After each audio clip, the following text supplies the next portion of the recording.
आप सुन रहे हैं आज तक रेडियो।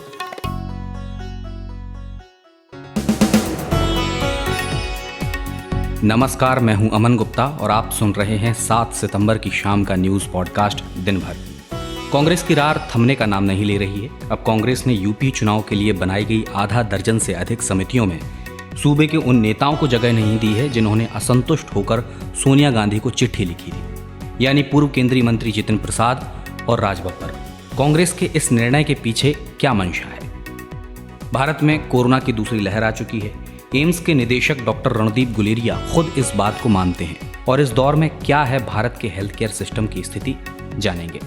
दुनिया के नंबर 1 टेनिस खिलाड़ी नोवाक जोकोविच लाइन वुमन को गेंद मारने की वजह से यूएस ओपन से डिस्क्वालीफाई हो गए हैं और वे अब यूएस ओपन के डिस्क्वालीफाई होने वाले तीसरे खिलाड़ी बन गए हैं।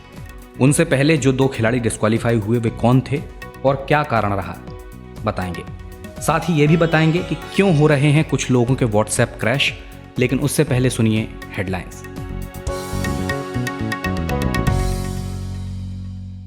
ब्राजील को पछाड़कर भारत दुनिया का दूसरा सबसे ज्यादा कोरोना से संक्रमित वाला देश बन गया है। यहाँ 42 लाख से ज्यादा केसेस सामने आ चुके हैं और 71,000 से ज्यादा लोगों की मौत हो चुकी है। राजस्थान हाईकोर्ट ने बड़ा फैसला दिया है। हाईकोर्ट ने कहा है कि स्कूल फीस का 70% पेमेंट ले सकते हैं। बच्चों के माता पिता को इसका भुगतान अगले साल 31 जनवरी तक 3 किश्तों में करना होगा। वोडाफोन आइडिया एक नए ब्रांड नेम के साथ अब उपलब्ध होगा। अब इसे वीआई यानी वी कहा जाएगा।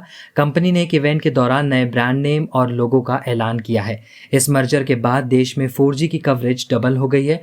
कंपनी ने नए प्लान्स का कोई ऐलान नहीं किया है। जून तिमाही में जीडीपी में करीब 24% की गिरावट दर्ज की गई है। सरकार ने इसके लिए एक और राहत पैकेज देने की तैयारियां तेज कर ली है। सूत्रों ने बताया कि इस बार छोटे कारोबारी और मध्यम वर्ग के लोगों को फोकस में रखकर राहत पैकेज लाया जा सकता है। भारतीय स्टेट बैंक अपने कर्मचारियों की संख्या में भारी कटौती की तैयारियां कर रहा है। देश के सबसे बड़े बैंक के करीब 30,000 कर्मचारी एक झटके में बाहर हो सकते हैं। बैंक कर्मचारियों के लिए एक बड़ी वीआरएस लाने की तैयारी में है। विश्व के नंबर 1 खिलाड़ी नोवाक जोकोविच ने मैच के दौरान एक महिला लाइन जज को बॉल मारने के कारण वर्ष के आखिरी grand slam US open tennis tournament से बाहर कर दिए गए हैं। सुशांत सिंह राजपूत मामले में कल फिर नारकोटिक्स कंट्रोल ब्यूरो की टीम रिया से पूछताछ करेगी। आज की पूछताछ में रिया ने कहा कि उन्होंने कभी भी ड्रग्स नहीं लिए हैं। नमस्कार, मैं हूं अमन गुप्ता और आप सुन रहे हैं शाम का न्यूज एनालिसिस दिन भर। कांग्रेस ने उत्तर प्रदेश में मिशन 2022 की तैयारी शुरू कर दी है। इसी के मद्देनजर राज्य में अपनी साख को मजबूत करने के लिए पार्टी ने आला कमान की इजाजत के बाद सूबे के लिए 7 समितियां बनाई हैं। ये समिति हैं घोषणा पत्र समिति, आउटरीच कमेटी, सदस्यता समिति, कार्यक्रम क्रियान्वयन समिति, प्रशिक्षण और कैडर विकास समिति, पंचायती राज चुनाव समिति और मीडिया एवं संचार परामर्श समिति। जहां एक तरफ कांग्रेस ने अपने बड़े नेताओं जैसे सलमान खुर्शीद, पीएल पूनिया, प्रमोद तिवारी और राशिद अलवी को इन समितियों में जगह दी है, तो वहीं राज बब्बर, जितिन प्रसाद और आरपीएन सिंह सरीखे बड़े नेताओं को दरकिनार भी किया है। मनमोहन सिंह सरकार में राज्य मंत्री रह चुके जितिन प्रसाद कांग्रेस वर्किंग कमेटी के विशेष आमंत्रित सदस्य हैं। उनके लिए साल 2019 में पार्टी इसलिए परेशान थी कि कहीं वो भाजपा में शामिल न हो जाए, लेकिन उस समय सिंधिया की अगुवाई में कांग्रेस अपने इस नुकसान से बच गई। राज बब्बर यूपी कांग्रेस कमेटी के अध्यक्ष रहे हैं। इन दोनों को अलग करने की एक बड़ी वजह उन 23 नेताओं में शामिल होना माना जा रहा है जिन्होंने सोनिया गांधी को पार्टी में बदलाव के लिए चिट्ठी लिखी थी। इंडिया टुडे में डिप्यूटी एडिटर हैं आनंद पटेल। लंबे समय से कांग्रेस कवर करते रहे हैं। मैंने उनसे जाना कि राज बब्बर, जितिन प्रसाद और आरपीएन सिंह को इन समितियों से बाहर रखने के क्या मायने हैं।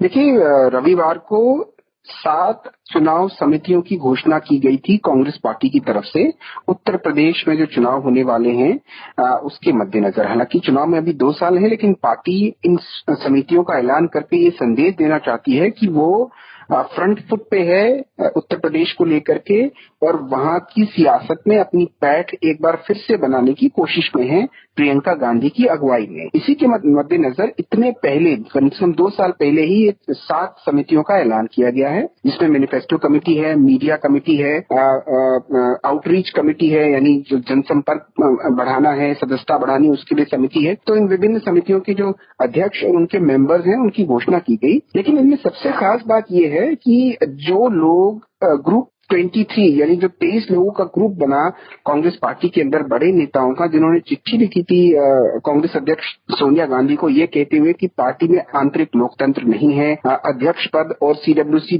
जैसी महत्वपूर्ण बॉडीज के लिए चुनाव किए जाने चाहिए, उनके खिलाफ एक बड़ा संदेश दिया गया। जो 2 बड़े यूपी के नेता थे इसमें, जितिन प्रसाद और राज बब्बर, इन दोनों को इन सभी समितियों से बाहर रखा गया है। इतना ही नहीं, आरपीएन सिंह, एक और बड़े नेता उत्तर प्रदेश के, पूर्व में मंत्री रह चुके हैं केंद्र में यूपीए की सरकार में, उनको भी इस समिति में जगह नहीं मिली है। कहीं न कहीं ये संदेश देने की कोशिश की गई है कि जो भी नेता हाईकमान की और पार्टी की लाइन से अलग अपनी राय रखता है, उसका पार्टी की समितियों में या पार्टी की मेन स्ट्रीम में कोई जगह नहीं होगी। एक बहुत बड़ा संदेश है जो 23 लोग जिन्होंने साइन किए थे चिट्ठी पे, उनके लिए भी। इससे पहले भी आपने देखा था कि जो लोकसभा और राज्यसभा की समितियां बनी थी बेहतर कोऑर्डिनेशन के लिए पार्लियामेंट में, संसद में, उसमें से भी शशि थरूर और मनीष तिवारी को बाहर रखा गया था। उन समितियों में उनको भी जगह नहीं मिली थी। सो जो डिसेंटर्स हैं, जिनकी मतभेद हैं पार्टी आला कमान से, उनके लिए एक बड़ा संदेश है, और बाकी लोगों के लिए भी एक सख्त संदेश है कि जो भी पार्टी से अलग राय रखेगा, बगावती तेवर दिखाएगा, उसका यही हश्र होगा। आनंद जी, राज बब्बर, जितिन प्रसाद और आरपीएन सिंह की अपनी कितनी पैठ है राज्य की सियासत में? उनका इन समितियों में ना होने का आगामी चुनाव में कैसे फर्क पड़ेगा? देखिए, जितिन प्रसाद पहले से ही पार्टी के लिए काम कर रहे हैं उत्तर प्रदेश में। हालांकि वो लगातार 2 चुनाव हार चुके हैं, लेकिन फिर भी ब्राह्मण चेतना मंच नाम से एक जो है मंच बनाया गया है। पार्टी की कोशिश ये है कि जो अगड़ी जातियां हैं, जो कांग्रेस से छिटक कर बीजेपी में चली गई हैं, उनको वापस पार्टी से जोड़ा जाए, और ब्राह्मण चेतना मंच यही एक कोशिश है जिसकी अगुवाई जितिन प्रसाद कर रहे हैं, और वो लगातार मीटिंगें कर रहे हैं ऑनलाइन चैनल्स के जरिए भी, वेब के जरिए भी। ये काफी मुद्दे जो उठाए हैं उन्होंने, पिछले दिनों कुछ लोगों की हत्याएं हुई उत्तर प्रदेश में, जो कानून व्यवस्था की स्थिति बनी है, उस पर भी लगातार सवाल उठा रहे हैं। तो एक तो ये पहलू है, पार्टी को लगता है कि वो जो काम कर रहे हैं वो उसी में लगे रहें, दूसरा कोई काम उन्हें न दिया जाए।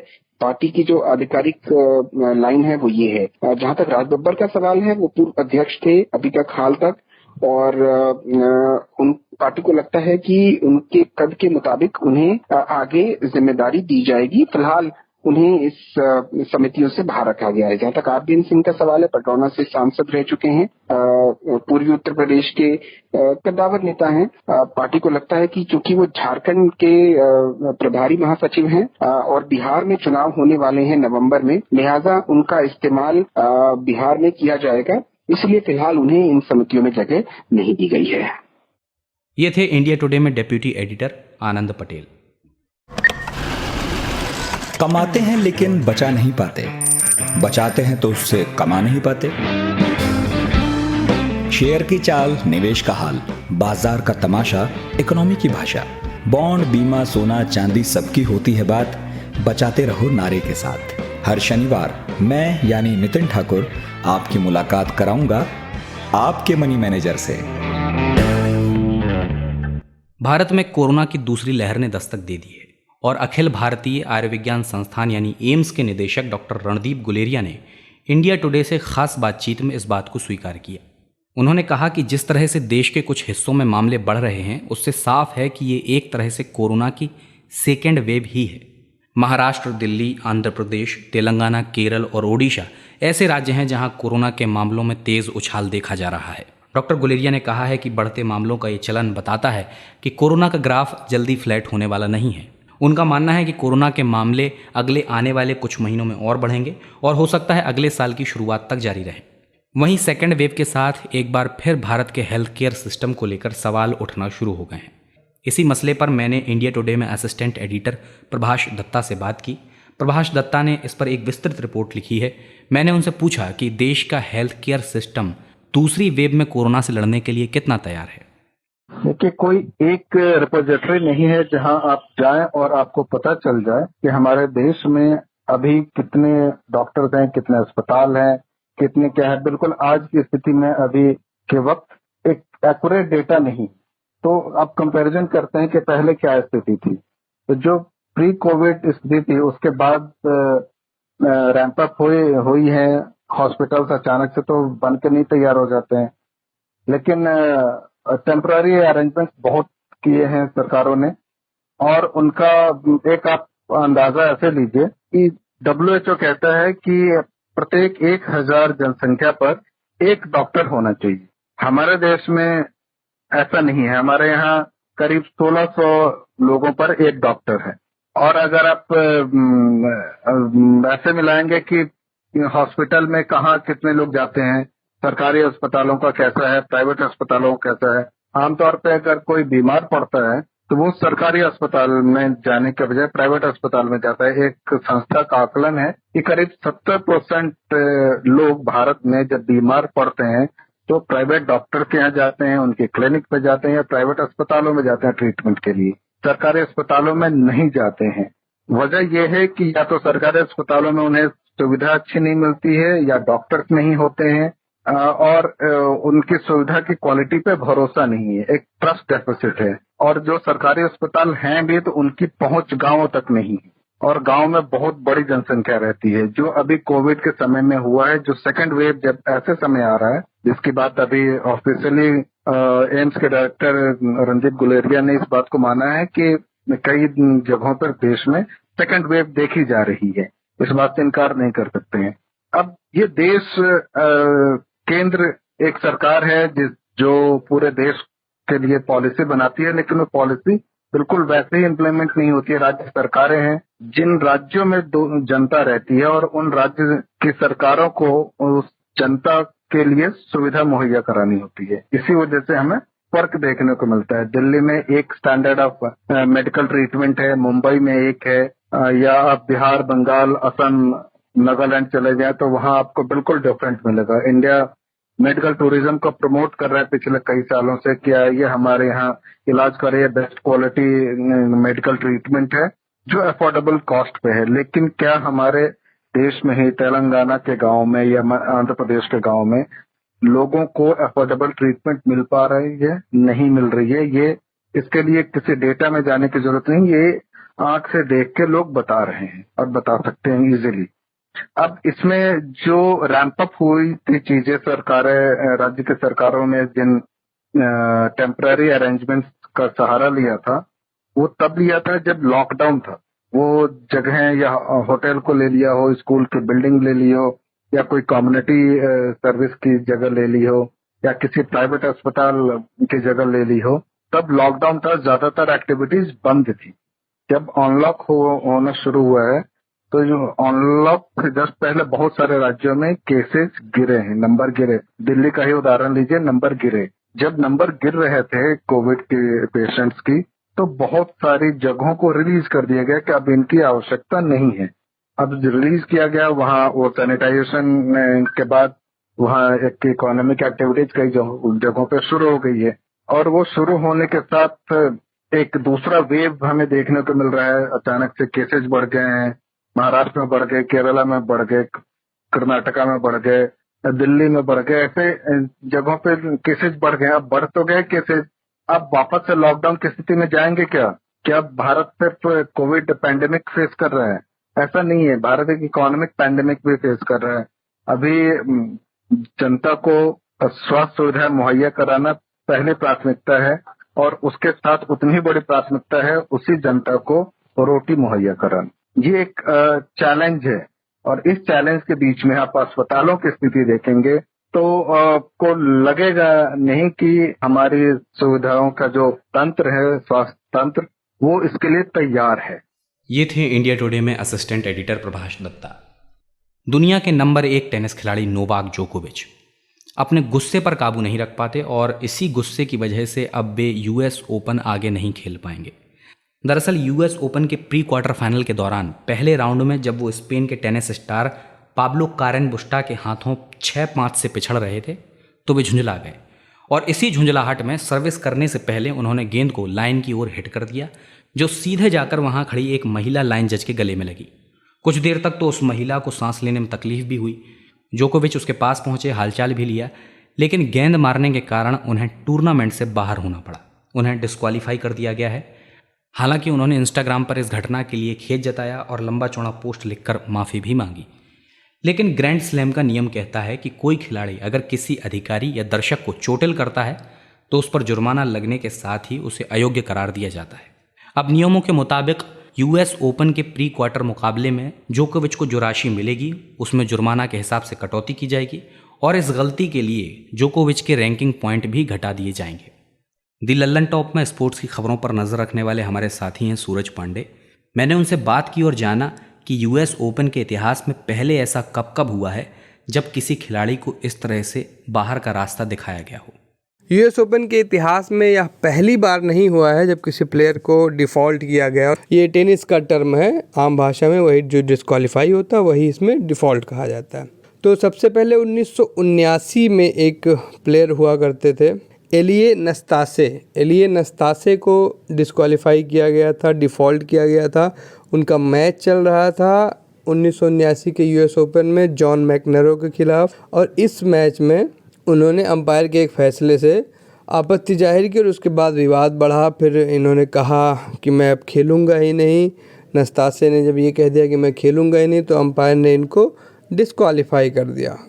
बाद में इस मैच में काफ़ी चीज़ें हुई थी, उनमें से क्राउड का बिहेवियर भी, जैसे 1996 के वर्ल्ड कप में हुआ था हमारा ईडन गार्डन में, वैसा ही कुछ यहाँ पर भी देखने को मिला था। और अंपायर्स ने काफ़ी सारे बियर केन्स और कप्स फेंके थे कोर्ट पे, काफ़ी विवाद हुआ। उसके बाद ये मैच इनको डिस्क्वालीफाई कर दिया गया। इसके बाद साल 2009 का यूएस ओपन चल रहा था विमेंस का। इसका सेमीफाइनल खेला जा रहा था। अमेरिका की सेरेना विलियम्स खेल रही थी बेल्जियम की किम क्लाइस्टर्स के खिलाफ। मैच काफ़ी रोमांचक हो गया था, मैच पॉइंट पे आ गया था और यहाँ पर सेरेना विलियम्स की लड़ाई हो गई लाइन जज से। लाइन के पास जो जज बैठा होता है, अंपायर भी कह सकते हैं उसको, उसके साथ उनकी लड़ाई हो गई और उसने इनकी कंप्लेन कर दी वर्बल अब्यूज़ में। मतलब इनकी शिकायत हुई कि इन्होंने उसके साथ गाली गलौज की और इसके बाद इनको डिफ़ॉल्ट कर दिया गया, यानी इनको मैच से हटा दिया गया।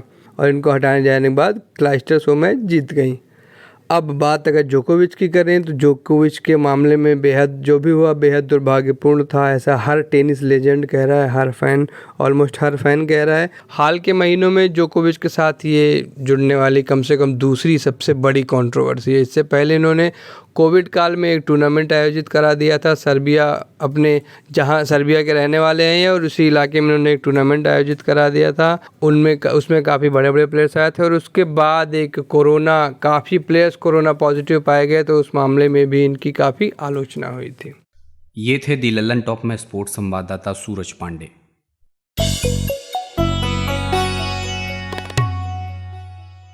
चलिए अब बात करते हैं व्हाट्सएप से जुड़ी खबर के बारे में। इन दिनों व्हाट्सएप को लेकर एक खबर आ रही है कि कुछ लोगों का व्हाट्सएप क्रैश हो जा रहा है। सबका नहीं, उनका, जिन्हें कुछ खास तरह के मैसेजेस आ रहे हैं। खास तरह के ये मैसेजेस जैसे ही आप ओपन करते हैं आपका व्हाट्सएप क्रैश हो जाता है। तो वो खास मैसेजेस क्या हैं और अगर वो मैसेजेस आपको आता है तो आप क्या कर सकते हैं, ये जाना हमने इंडिया टुडे में टेक्नोलॉजी एक्सपर्ट अंकिता चक्रवर्ती से। तो अंकिता, मुझे सबसे पहले ये बताइए कि व्हाट्सएप को लेकर जो खबर है उसमें बताया गया है कि इन मैसेजेस में स्पेशल करैक्टर्स आ रहे हैं जिसकी वजह से व्हाट्सएप क्रैश हो जा रहा है। ज़रा आसान भाषा में समझाइए कि क्या माजरा है ये पूरा। जी अमन, हाल ही में ये डिस्कवर किया गया है कि व्हाट्सएप के जरिए कुछ स्पेशल मैसेजेस भेजे जा रहे हैं लोगों को, जिसमें कई तरह के स्पेशल कैरेक्टर्स हैं। स्पेशल कैरेक्टर्स बोले तो वो जो सामान्य भाषा से हटके हैं, जो आप नहीं पढ़ सकते, जो एक ऐसी भाषा में है जिसमें ऐसे कोड इस्तेमाल किए गए हैं कि कई बार वो व्हाट्सएप को भी नहीं समझ आते। तो ये जो है ये लोगों को भेजा जा रहा है जिससे कि उनका एक ही इंटेंशन है कि इससे जैसे ही आपको ये कोड मिलेगा, आप व्हाट्सएप आपका जो ऐप है वो क्रैश हो जाएगा। ये जो फीचर जो भी ये बग है, ये सबसे पहले ब्राजील में काफी लोगों ने इसके बारे में कंप्लेन किया है। और जो एक व्हाट्सएप फीचर ट्रैक करने वाला वेबसाइट है WA Beta Info, उन्होंने इस बारे में जानकारी अपने ट्विटर पे ये बताया है कि ये जो प्रैक्टिस है, ये प्रथा काफी ज्यादा बढ़ रही है और ये दुनिया के कई न्यूज में पाया जा रहा है। और ब्राजील में खासतौर पे काफी ज्यादा ये जो स्पेशल कैरेक्टर्स के मैसेजेस है, तो इनको क्या होता है कि व्हाट्सएप ये कोड नहीं कर पाता है, और जब व्हाट्सएप किसी चीज को नहीं समझ पाता तो ये ऑटोमेटिकली अपने आप ही ये क्रैश हो जाती है। व्हाट्सएप जो ऐप है, ग्रुप्स क्रिएट किए जा रहे हैं, ग्रुप में बिना बताए लोगों को ऐड किया जा रहा है जिससे वो उनका व्हाट्सएप क्रैश करवा सके। तो ये जो भी है ये एक स्पैमर्स के ग्रुप के थ्रू की जा रही है। अभी व्हाट्सएप भी इस पे ऑफिशियली कुछ उन्होंने अनाउंसमेंट नहीं किया है, पर व्हाट्सएप काफी दिनों से इस चीज को लेकर स्ट्रगल कर रहा है। अच्छा, इस तरह के मैसेजेस से खतरा क्या है? देखिए, सबसे बड़ा खतरा ये है कि जब ये मैसेजेस आपके पास आएंगे तो आपका व्हाट्सएप जब आप उसे खोलना चाहेंगे, पढ़ना चाहेंगे, जो भी करेंगे, आपका व्हाट्सएप तुरंत ही क्रैश हो जाएगा या वो फ्रीज हो जाएगा। मतलब आप बार बार वो जैसे फोर्स स्टॉप करके बंद करने की कोशिश करेंगे तो उसके बावजूद वो बंद होकर दोबारा खुलेगा नहीं। वो व्हाट्सएप क्रैश हो गया, मतलब हो गया आपका फाइनल स्टेप, अभी आपको अनइंस्टॉल करना पड़ेगा। अंकिता, और एक आखिरी सवाल मैं आपसे जानना चाहता हूँ कि इस तरह के मैसेजेस से किस तरह हम बच सकते हैं? देखिए, ऐसा है कि इसमें हम एक सेटिंग, क्योंकि ऐसा बताया जा रहा है कि ग्रुप्स हैं, जो ग्रुप्स में बिना आपको बताए ग्रुप में ऐड कर देंगे जिसमें कि ऐसे कोड्स भेजे जाएंगे। तो जब ये कोड्स आएंगे तो ऑब्वियसली आप उस टाइम कुछ कर नहीं सकते। तो उस कोड से बचने के लिए और ऐसे किसी भी ग्रुप से बचने के लिए आपको पहले तो जाके सेटिंग्स में जाके उसमें कंट्रोल में ये करना होगा कि आपके परमिशन के बिना आपको कोई ऐड ना कर पाए किसी ग्रुप में। ओनली आपके कॉन्टैक्ट्स में से जो है वो ऐड करे, या कोई भी ऐसे जो भी मतलब ऐसे जान पहचान के लोग नहीं है वो आपको ना ऐड कर पाए किसी भी स्टडी ग्रुप में।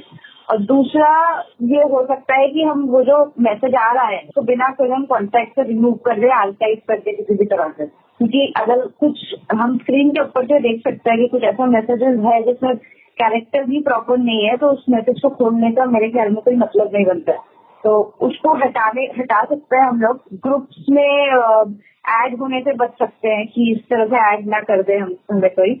और तीसरा ये कि हमको ऐप को ही पूरा डिलीट कर दे अगर ऐसा कुछ हो जाता है, क्योंकि वही फिर आपका लास्ट जो है ऑप्शन बचता है, इसके आगे पीछे हम कुछ कर नहीं सकते। तो इस चीज को डिलीट करके हम फिर दोबारा उसको इंस्टॉल करेंगे।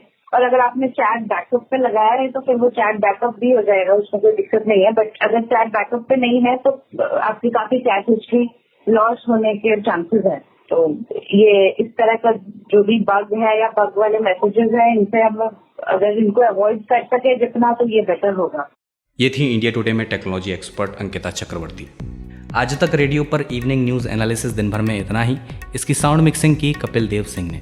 यदि आप हमें आज तक की वेबसाइट या मोबाइल ऐप पर सुन रहे हैं तो ठीक है, लेकिन ऑप्शंस और भी हैं। अगर आप Spotify, Google podcast, Apple podcast, Castbox, Jio Saavn पर हैं तो वहाँ पर भी हम मौजूद हैं। वहाँ जाकर आप हमें सब्सक्राइब कर सकते हैं। सोशल मीडिया पर भी हमारी प्रेजेंस है, फेसबुक, ट्विटर, इंस्टाग्राम, यूट्यूब, सब जगह हम हैं। बस आपको सर्च बार में टाइप करना है आज तक रेडियो। और हाँ, यदि हम तक कोई बात पहुँचानी है तो radio@aajtak.com पर आप ईमेल लिख सकते हैं। ईमेल कितना भी लंबा लिखिए, विस्तार से बताइए आपको क्या अच्छा लगा, क्या ख़राब लगा, लेकिन अपना फीडबैक ज़रूर दीजिए। खैर, चलिए अगली मुलाकात आपसे कल होगी। अमन गुप्ता के साथ थे आप। इजाज़त चाहूँगा। नमस्कार।